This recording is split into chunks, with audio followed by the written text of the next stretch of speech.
नमस्कार, वंदे मातरम। आज के इस ऑनलाइन क्लास में मैं सिद्धार्थ लाटा आप सबका विद्या भारती की ओर से एक बार फिर से स्वागत करता हूं। आज की इस ऑनलाइन क्लास में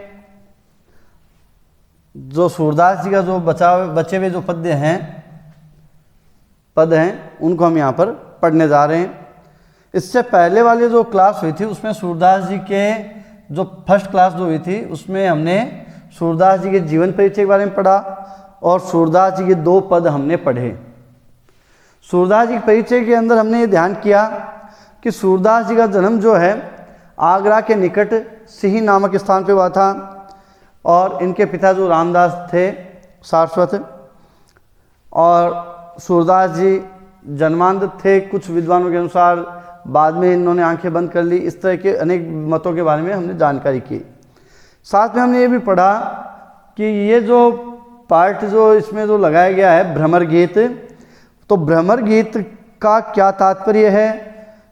जो ऊधो और गोपी संवाद है जिसको विद्वानों ने भ्रमर गीत के माध्यम से व्यक्त किया है। और भ्रमर के यहाँ पर 3 अर्थ ग्रहण किए गए।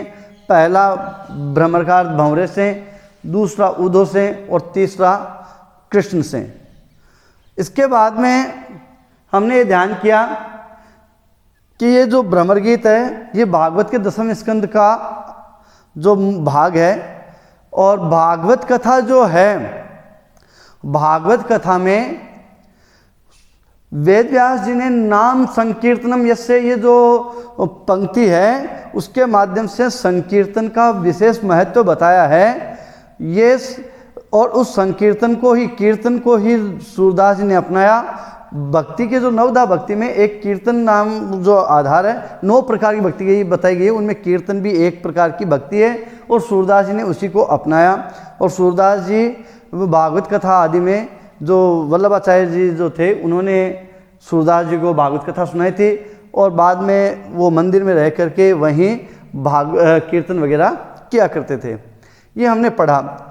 इसके साथ में हमने ध्यान किया कि जब भगवान कृष्ण मथुरा चले जाते हैं तो गोपियों को ये कह के जाते हैं कि मैं कुछ समय में वापस आ जाऊंगा, लेकिन वहाँ जाने के बाद में अपने कर्तव्य दायित्वों में इतने उलझ जाते हैं कि वो वापस लौट के नहीं आते हैं। और उन्होंने ऊधव को गोपियों को समझाने के लिए भेजा।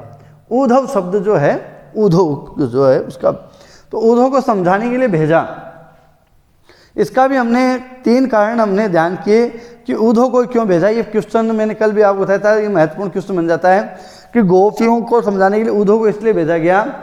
पहला कारण, ऊधव कृष्ण के सखा थे, तो सखा पर पूर्ण रूप से विश्वास किया जा सकता है कि ये अच्छी तरह से समझा सकते हैं।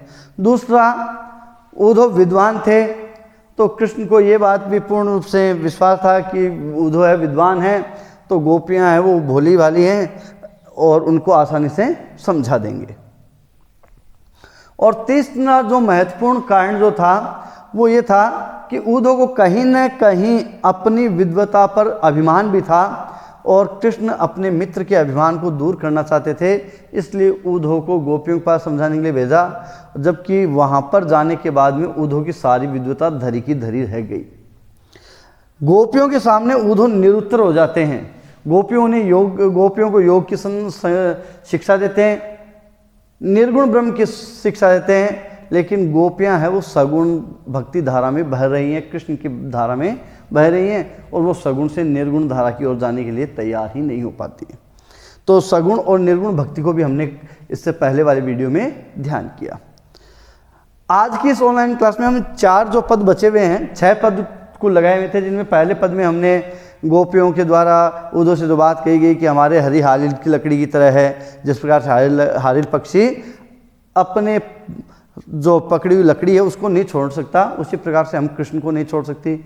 और वहीं दूसरे पद में गोपियाँ ऊधव से कहती है कि कृष्ण की भक्ति करके हमें कोई नुकसान नहीं हुआ, बल्कि हमने तो अनेक प्रकार के लाभ, दोहरा लाभ हमने प्राप्त किया है।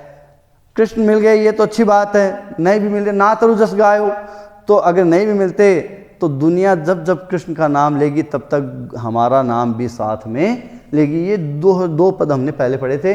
अब तीसरा पद हम यहाँ पर पढ़ रहे हैं, जिसके अंदर गोपियां हैं उद्धव को उल्हाना देती है और मथुरा को काजर की कोठरी बताती हैं। देखिए किस प्रकार से गोपियां कहती हैं।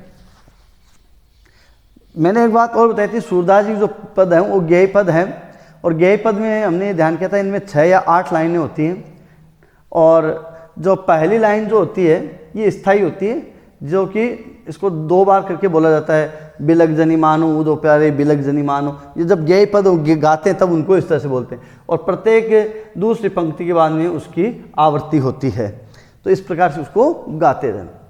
अब गोपियाँ ऊधो से उल्हाना देती हैं कि बिलग जनी मानो ऊधो प्यारे।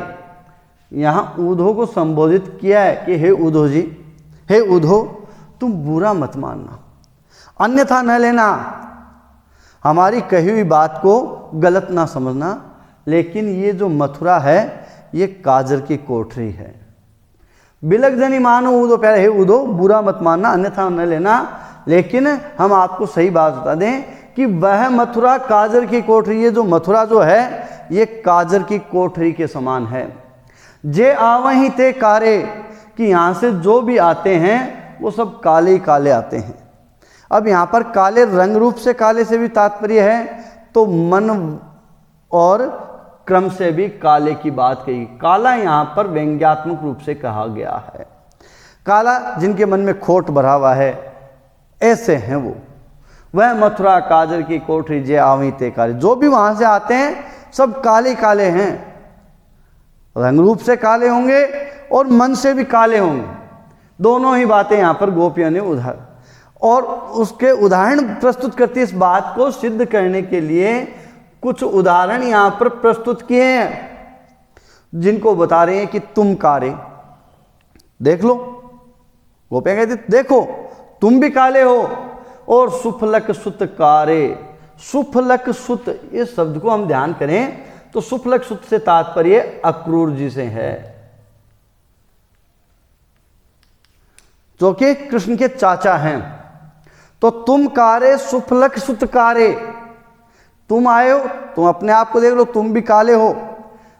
और अक्रूर जी आए, अक्रूर जी भी काले। और कारे मधुप भंवरे, और जो ये मथुरा की तरफ से ये भंवरे उड़ उड़ करके यहाँ आते हैं गोकुल वृंदावन की तरफ, ये भंवरे भी देख लो काले हैं।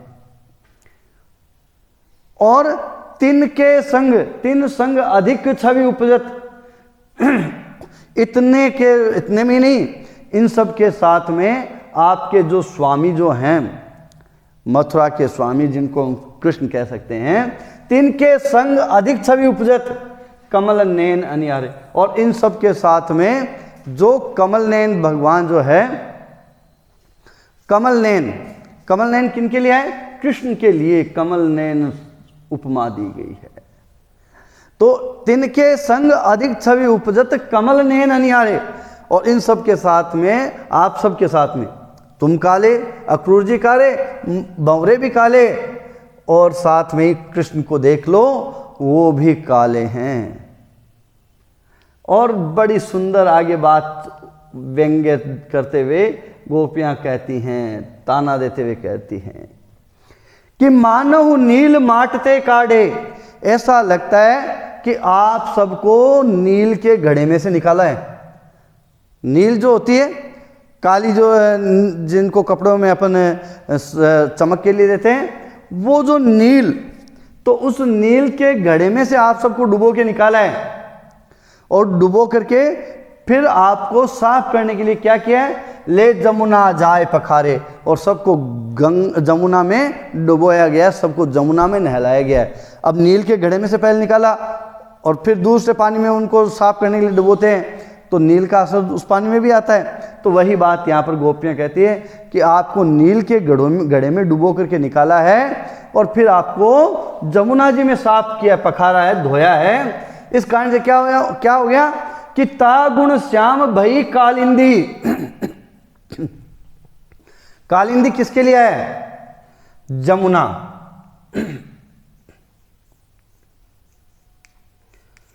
इस कारण से जमुना जो है वो भी क्या हो गई है?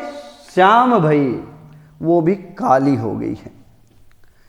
श्याम सूर श्याम गुण, सूरदास जी कहते हैं, गोपियाँ कहती है उद्धव से, हे उद्धव आप लोगों के तो गुण ही न्यारे हैं, कितने गुणों का बखान करूं, यहाँ से जो भी आते हैं वो सब कार्य ही कार्य आते हो। आप सबको नील के गड्ढे में डुबो करके निकाला गया है और जमुना में आप सब स्नान करते हो, इस कारण से बेचारी जमुना भी आप लोगों के कारण काली हो गई। जमुना मथुरा से होते हुए गोकुल वृंदावन की ओर बहती है, तो इस कारण से वो जमुना है वो भी बेचारी काली हो गई है। अब यहाँ पर जमुना के काली होने का या श्याम होने का कारण जो नहीं है वो कारण यहाँ पर दर्शाया गया है। तो ध्यान कीजिए, जमुना के बारे में हम पढ़ते हैं कि जमुना में काल या नाग के विष के कारण जमुना का जल है वो जहरीला या काला हो गया था। लेकिन यहाँ पर गोपियाँ जो उलाहना किस बात का दे रही है कि आप सब लोग जमुना में नहाते हो ना, इस कारण से जमुना है वो काली हो गई है। बड़े सुंदर उलाहने गोपियों के दिए हुए हैं, जिनको सुनते हैं तो अच्छा भी लगता है, मन को बहानता है। ऐसे इनका वर्णन सूरदास जी का बड़ा सुंदर वर्णन, इसीलिए विद्वानों ने सूरदास जी को अंधा मानने से इनकार कर दिया। दूसरा पद यहाँ पर हम पढ़ते हैं, अगला पद हम पढ़ते हैं। गोपियाँ उद्धव से कहती हैं कि आँखियाँ हरि दर्शन की भूखी, हे उद्धव हमारी आंखें हैं वो कृष्ण दर्शन के लिए भूखी है, हम तो केवल कृष्ण का दर्शन करना चाहते हैं, हमें और किसी प्रकार के ज्ञान की भूख नहीं है।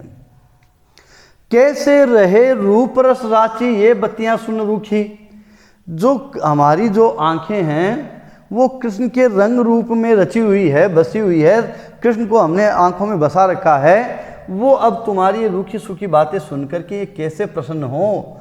ये तुम्हारी रूखी सूखी बातें हमें, ज्ञान की बातें हमें अच्छी नहीं लगती। यहाँ पर हम फिर एक बार ध्यान करें, कल जैसे इससे पहले वाले क्लास में हमने ध्यान किया कि निर्गुण भक्ति और सगुण भक्ति, सगुण भक्ति में ईश्वर के रंग रूप को स्वीकार किया जाता है, जबकि निर्गुण भक्ति में उसे निर्गुण और निराकार माना जाता है।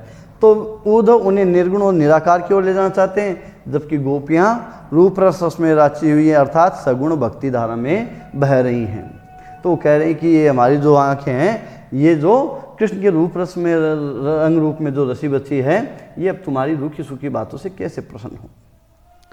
अवधि गणत इकटक मग जोवत, गणत गिनते हुए, गणना करते हुए, अवधि समय, गोपियां कहती है कि हे उद्धव एक लंबे समय से हम कृष्ण की राह जोर देख रही हैं, जोवत है देखना, राह देखना, और वो भी किस तरह से, इकटक। इकटक से मतलब क्या है, बिना पलक झपकाए। अब यहाँ पर बिना, ये क्वेश्चन बनता है यहाँ पर, गोपियाँ बिना पलक झपकाए कृष्ण की राह क्यों देख रही हैं। तो यहाँ पर ये महत्वपूर्ण प्रश्न का उत्तर हम ध्यान करें। गोपियों को कहीं ना कहीं इस तरह का लगता है, इस तरह से लगता है कि अगर मान लो उन्होंने एक पल के लिए भी पलक झपकाई और उसी समय कृष्ण उनके सामने से निकल गए, तो वह कृष्ण को देखने का अवसर खो देंगी। इसलिए वो कृष्ण की राह देखते हुए पल भर के लिए भी अपनी आंखों को नहीं झपकाती हैं। बड़ा सुंदर वर्णन सूरदास जी द्वारा यहाँ पर किया गया है कि अवधि गणत इकटक मगजोत, कि एक लंबी समय से हम कृष्ण की राह एक टकटकी लगा करके हम उनको देख रहे हैं, या अपलक उनकी राह देख रही हैं, तब एती नहीं झुकी, लेकिन फिर भी हमारी आंखें जो हैं वो एक पल के लिए भी नहीं झुकी, अर्थात हमने एक पल के लिए भी आंखें नहीं झपकाई हैं। लेकिन उल्टा क्या है, अब इन जोग संदेशन उद्धव, हे उद्धव लेकिन ये तुम्हारी योग संदेश की, ज्ञान की बातें, निर्गुण भक्ति की बातें हम जब सुन रही हैं, अति अकुलानी दुखी, लेकिन ये इस तरह की बातें सुन करके अब ये हमें व्याकुल कर रही हैं, हमें दुखी कर रही है। हे उद्धव अब ये आंखें हमारी दर्द करने लग गई हैं, ये तुम्हारी योग संदेश की बातें हमारे समझ में नहीं आती। लेकिन गोपियां कहती हैं कि अगर तुम हमारा कुछ भलाई करना चाहते हो, उद्धव का मानना क्या है, उद्धव गोपियों से कहते हैं कि आप निर्गुण भक्ति धारा की तरफ चलो, ब्रह्म को मानो, निर्गुण परमात्मा का ध्यान करो, तो इससे तुम्हें फायदा होने वाला है। लेकिन गोपियां कहती है अगर तुम हमारा कुछ भला करना चाहते हो, भला ही हमारा सोचते हो, तो तुम एक बार हमें कृष्ण का मुख दिखला दो केवल, ये हमारे लिए भला हो सकता है। बारक वह मुख फेर दिखाओ, बारक बारक मतलब एक बार, वह मुख फेर दिखाओ, फिर से दिखला, एक बार हमें उस कृष्ण का मुख फिर से दिखला दो। किस कृष्ण का? दूह पय पिबत पतु थी, जो हमारे साथ में रह करके जब गाय दूते समय वो द्रोण पत्तों का बना हुआ पात्र लेकर के दूध पीने के लिए हर समय हमारे साथ खड़ा रहता था। उस कृष्ण का अगर तुम एक बार हमें फिर से मुख दिखला दो, अगर तुम हमारा कुछ भलाई सोचते हो, ये तुम्हें ज्ञान योग संदेश की बातों को छोड़ो, ये हमारे लिए कोई महत्व नहीं रखती। अगर तुम हमारा कुछ भलाई सोचते हो, भला करना चाहते हो, तो हमें एक बार फिर से कृष्ण का मुख दिखला दो, अन्यथा तुम ये काम नहीं कर सकते। तो अन्यथा आप तुम क्या कर रहे हो? सूर सिकत हटी नाव चलाओ, वो सरिता है सूखी। हे उद्धो, इसके अतिरिक्त तुम जो कोई काम कर रहे हो वह तो रेत में नाव चलाने के समान है। सूरदास जी कहते हैं कि जिस प्रकार से रेत में नाव नहीं चलती है, उसी प्रकार से हे उद्धो, गोपियाँ कहते हैं हे उद्धो, तुम्हारी ये जो ज्ञान की बातें हैं ये हमारे मन तक नहीं पहुंच पाती है। बड़ा सुंदर पद यहाँ पर सूरदास जी का हमने पढ़ा। अगला पद हम पढ़ते हैं। उद्धो के बार बार कहने पर, गोपियों को समझाने पर, गोपियाँ उद्धो से कहती हैं, उद्धो कहते हैं कि भाई तुम ब्रह्म की उपासना करो, परमात्मा की उपासना करो। तो गोपियाँ कहती है कि हे उद्धो, तुम जिस निर्गुण ब्रह्म की बात कर रहे हो, जिस परमात्मा की बात कर रहे हो, वो कौन है, कैसा है, हमें बताओ। क्योंकि कृष्ण के बारे में हम कृष्ण के बारे में सोचते हैं, कृष्ण को तो हमने देखा है, उसके रंग रूप को हमने महसूस किया है, हमारे साथ रहा है। लेकिन तुम जिस परमात्मा की बात कर रहे हो, वो परमात्मा कौन है, क्या तुमने उसको देखा है, कैसा दिखाई देता है, वो हमें बताओ। तो गोपियां कहती हैं कि निर्गुण कौन देश को वासी। हे उद्धो, तुम जिस निर्गुण ब्रह्म की बात कर रहे हो वो किस देश का वासी है, कहां का रहने वाला है, कौन देश को वासी। प्रश्नवाचक चिन्ह लगाया है, प्रश्न अलंकार है। गोपियां उद्धो से प्रश्न करने लग जाती हैं। जिज्ञासा, देखो जब गुरु के पास में बैठते हैं, गुरु कोई बात बताते हैं तो बालकों में जिज्ञासा होना स्वाभाविक है। वैसे ही गोपियां भी उद्धो की बातें सुनकर के उनके मन में जिज्ञासा जागृत होती है और अपनी जिज्ञासा को शांत करने के लिए उद्धो से पूछ लेती हैं कि हे उद्धो, यदि तुम हमारा कुछ भला करना चाहते हो तो हमें बताओ कि निर्गुण कौन है। तुम जिस निर्गुण ब्रह्म की बात कर रहे हो, परमात्मा की बात कर रहे हो, वो किस देश का रहने वाला है, किस देश का वासी है। मधुकर हंसी समुझाए, यहाँ पे मधुकर, यहाँ पे संबोधन चिन्ह लगा है। ये संबोधन के माध्यम से मधुकर से तात्पर्य मधुकर भंवरे के लिए आता है, लेकिन गोपियों ने मधुकर शब्द उद्धो के लिए काम में लिया है। क्यों? जिस प्रकार से भंवरा काला होता है, ये मैंने कल भी बात बताई थी, भंवरा भी काला होता है और उद्धो को भी काला बताए।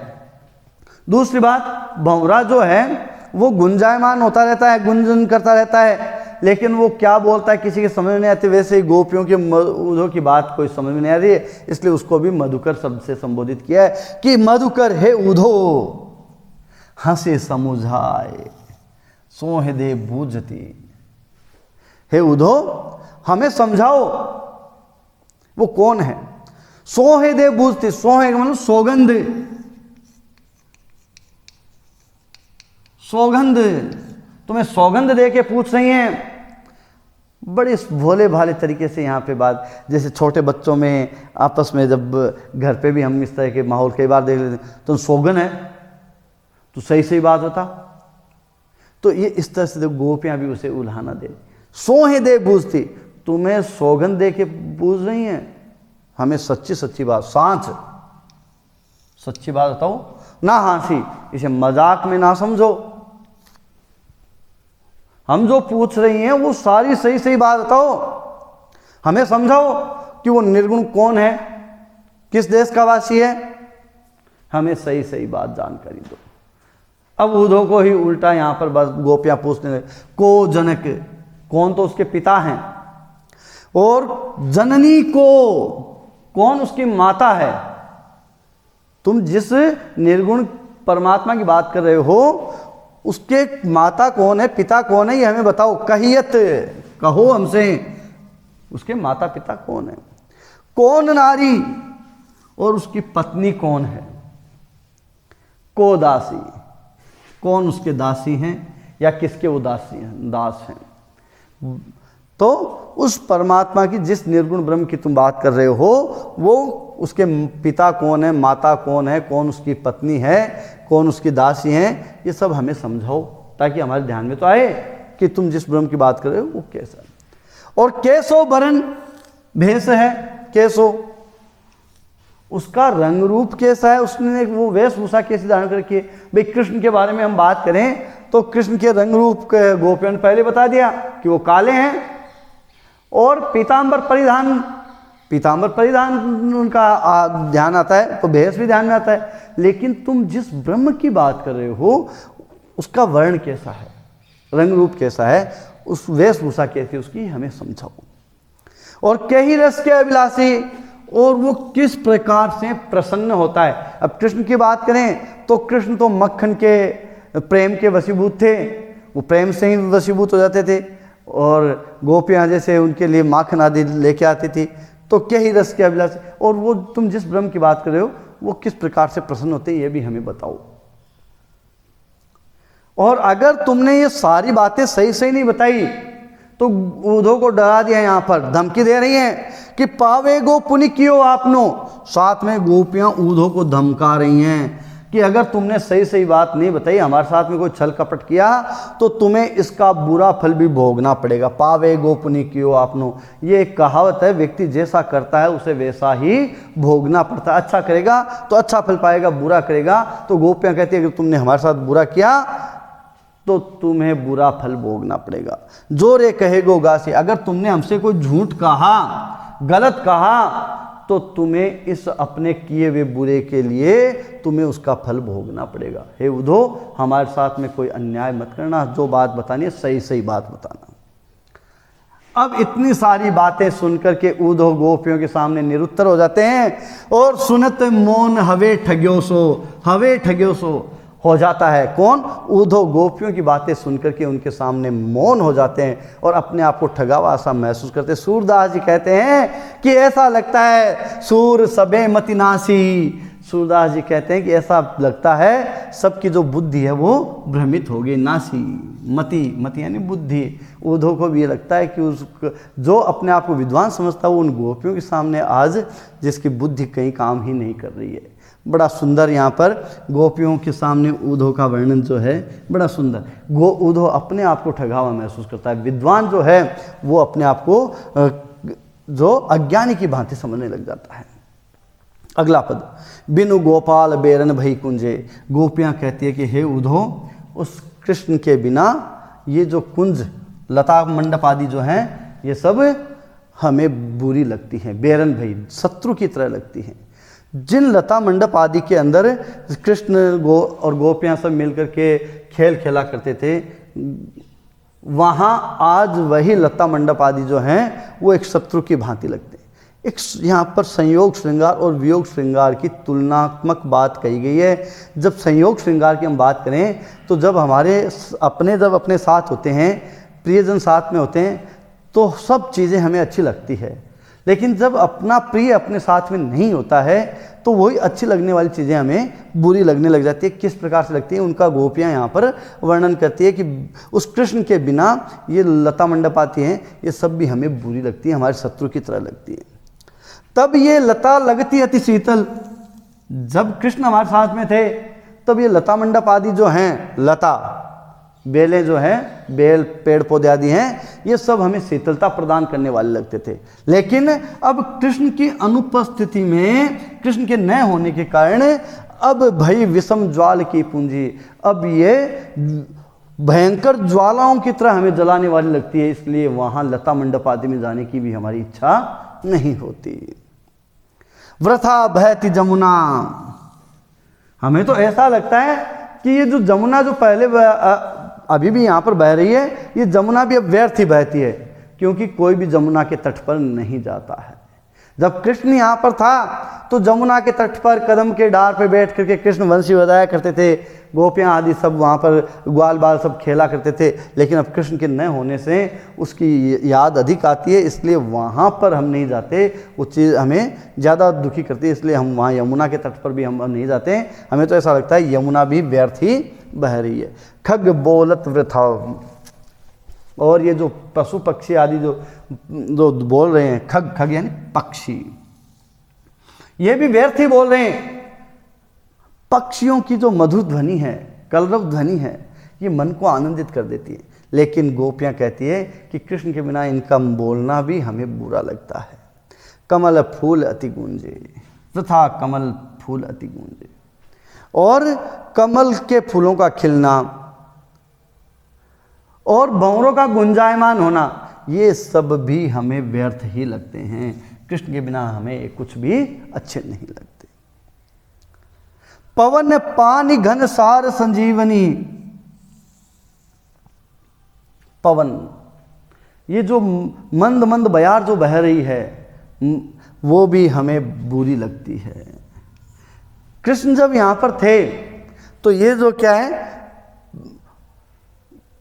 जो वायु का बहना, बादलों का पानी बरसाना, ये सब संजीवनी का कार्य करते हैं। मन में नए उत्साह का संचार करते थे। जीवनदायिनी जो चीज़ें मानी जाती हैं वो सब क्या लगते हैं, दधि सुत के, ये सब आज हमें व्यर्थ दिखाई देती हैं। जब कृष्ण यहाँ पर थे तो बादलों के द्वारा पानी बरसाना, मंद मंद बयार बहना, ये सब संजीवनी की तरह हम सब में ऊर्जा का संचार करने वाले थे। लेकिन ये ऊर्जा का संचार करने वाले भी आज हमारे लिए कोई महत्व नहीं रखते। दधि सुत किरण भानु भई गूंजे, और ये दधि सुत चंद्रमा की जो किरणें जो हैं वो भी कैसी लग रही हैं, भानु भई गूंजे, सूर्य की तेज जलती हुई किरणों के समान लगती है। सब जानते हैं कि चंद्रमा की एक शीतल किरणें जो हैं वो सबको अमृत की तरह आनंदित करने वाली लगती हैं, सबके अंदर आनंद का संचार करने वाली होती हैं। वही चंद्रमा की किरणें सूर्य की जलती हुई किरणों की तरह लगती हैं। कब? जब संयोग और वियोग दोनों की स्थिति का सामान्य बराबर वर्णन यहाँ पर किया गया है। गोपियाँ कहती है, ए उधो कहियो माधव से, हे उधो तुम जाकर के कृष्ण से कहना, विरह कदन करी मार लूंजे, ये जो विरह जो है तुम्हारा यहाँ पर न होना, ये हमें विरह की मार से हमें लूंजे, लूला लंगड़ा बना देगी, विकृत बना देगी। सूरदास प्रभु को मग जोवत अखियां भई भरन ज्यों गूंजे। गोपियां, सूरदास जी कहते हैं, गोपियां उधो से कहती है कि हे उधो, कि हम कृष्ण की जो राह देख रहे हैं, कृष्ण का मार्ग जो देख रहे हैं, उन मार्ग को देखते देखते अखियां भई भरन ज्यों गूंजे, हमारी आंखें हैं वो गुंजा के पुष्प की तरह, गुंजा की तरह बिल्कुल लाल हो गई हैं। जबकि यहाँ पर हमने पहले पढ़ा, एक पल के लिए भी वो अपनी आंखें नहीं झपका रही हैं, और इस कारण से आंखें हैं वो लाल होकर के गुंजा की तरह लाल हो गई हैं, और वो बराबर कृष्ण की राह देख रही हैं, उन्हीं की राह जो रही हैं, और कृष्ण के दर्शन हो जाएंगे। ये हमने 4 पद आज यहाँ पर पढ़े हैं। पहले पद में हमने गोपियों के उल्हाने को सुना। गोपियाँ कहते हैं कि जो भी यहाँ से आते हैं मथुरा से, वो सब काले काले आते हैं, तुम काले सुफलक सुतकारे, काले मधु भंवारे, ठीक है ना, तिनके संग अधिक छवि उपजत कमल नयन अनियारे। अर्थात जो भी यहाँ मथुरा से जो भी आते हैं वो सब काले काले, इसलिए हमें तो लगता है कि मथुरा है वो काजल की कोठरी है, यहाँ से काले काले लोग आते हैं। अगले पद्य में हमने पढ़ा, आँखियाँ हरि दर्शन की भूखी। गोपियाँ कहती है कि तुम निर्गुण की बातें करते हो, ये हमें अच्छी नहीं लगती, क्योंकि हम तो सगुण कृष्ण के रूप रंग में रसी बच्ची हैं, तो ये तुम्हारी रूखी सूखी बातें हमें अच्छी नहीं लगती। और अगले पद में हमने पढ़ा कि हे उधो, तुम जिस निर्गुण की बात कर रहे हो वो किस देश का वासी है, कहाँ का रहने वाला है, ये हमें समझाओ, जो बात है वो हमें अच्छी तरह से बताओ, उसके माता पिता कौन है, कौन उसकी पत्नी है, कौन उसके दास हैं, ये सब हमें बताओ। और गोपियाँ कहते हैं कि कृष्ण के बिना हमें कोई भी अच्छा नहीं लगता। आज के इस क्लास में हम इतना ही पढ़ेंगे। अगली क्लास में हम जो तीसरा पाठ जो अपना है रहीमदास जी, उनको हम पढ़ेंगे। तब तक के लिए धन्यवाद। वंदे मातरम।